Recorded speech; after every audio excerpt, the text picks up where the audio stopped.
वो संगीन से संगीन जुर्म में शामिल था। वो अपने विरोधियों को या तो गोलियों से भुनवा देता था या तो तेजाब से नहलवाकर मार देता था।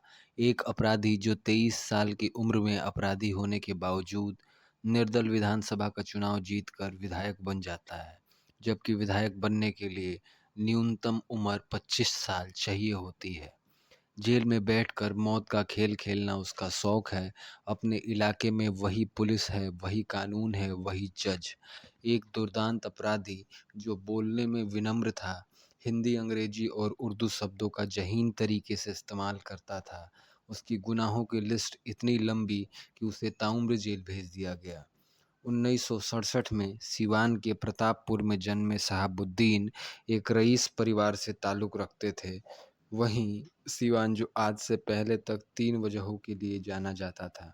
हमारे देश के प्रथम राष्ट्रपति Shri Rajendra Prasad ji, civil service topper Aamir, महाठग नटवरलाल। किसको पता था कि आगे चलकर यह लड़का अपराध की ऐसी फहरिस्त बनाएगा कि बिहार का सबसे बड़ा डॉन बन जाएगा।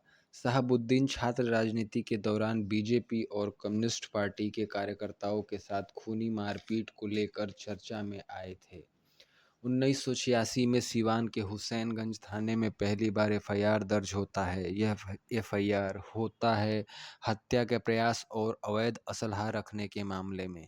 आज उस थाने का ए क्लास हिस्ट्री सीटर हैं, मतलब एक ऐसा अपराधी जिसका सुधार कभी नहीं हो सकता था। शहाबुद्दीन की गैंगस्टर से राजनीति में आने की कहानी भी कम फिल्मी नहीं है। कहते हैं उस वक्त के तत्कालीन विधायक जीरादेई के श्री त्रिभुवन नारायण सिंह के पास शहाबुद्दीन अपने एक मामले की पैरवी करवाने जाता है।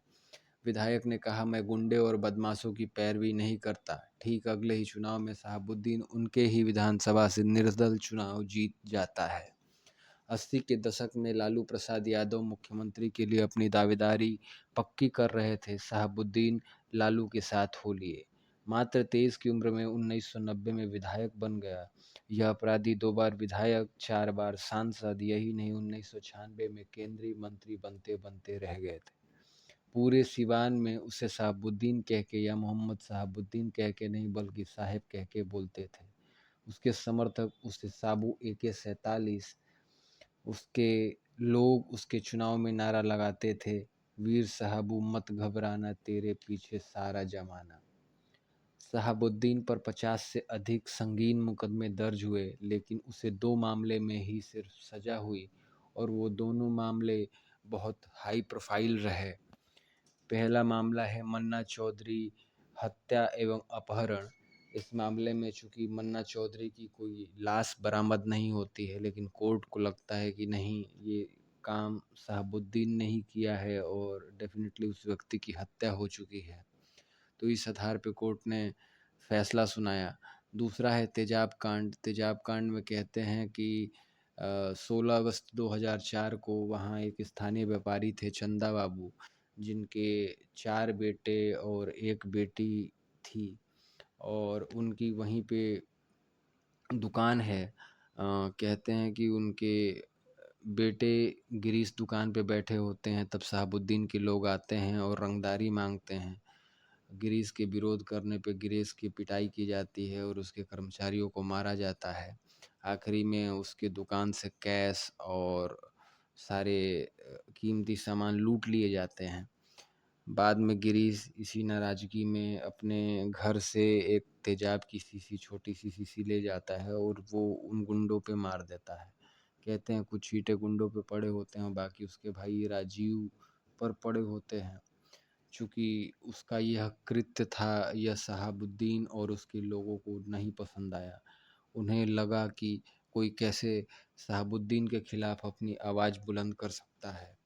तो जेल से फरमान आया कि इनको अब सबक सिखाना है। शाम को बाकायदा प्रत्यक्षदर्शी बताते हैं कि शहाबुद्दीन जेल से आते हैं और इनको सज़ा दी जाती है। सज़ा ये होती है कि इनको उल्टा लटकाया जाता है और उनको तेजाब से नहलवाया जाता है। उनके शरीर पे मांस का एक छोटा सा भी टुकड़ा नहीं रहता है और बाकी उनकी हड्डियों को काट के टुकड़ों में और फेंक दिया जाता है। ये सारी चीज़ें गिरीश देख रहा होता है, चूँकि गिरीश एक ट्रक में छिप जाता है जो अनाज लेके जा रहा होता है वहाँ से यूपी।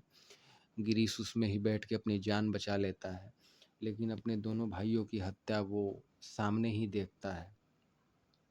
तकरीबन 10 साल तक लंबी लड़ाई गिरीश ने लड़ी अपने भाइयों को न्याय दिलाने के लिए।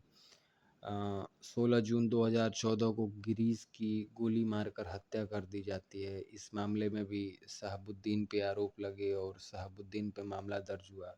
इसी मामले में वो सज़ा काट रहे थे और मन्ना चौधरी के मामले में सज़ा काट रहे थे। कहते हैं शहाबुद्दीन की पुलिस से बहुत पुरानी दुश्मनी थी। 15 मार्च 2001 का एक वाक़या है कि तत्कालीन सीओ होते हैं, आईपीएस रहते हैं संजीव कुमार साहब।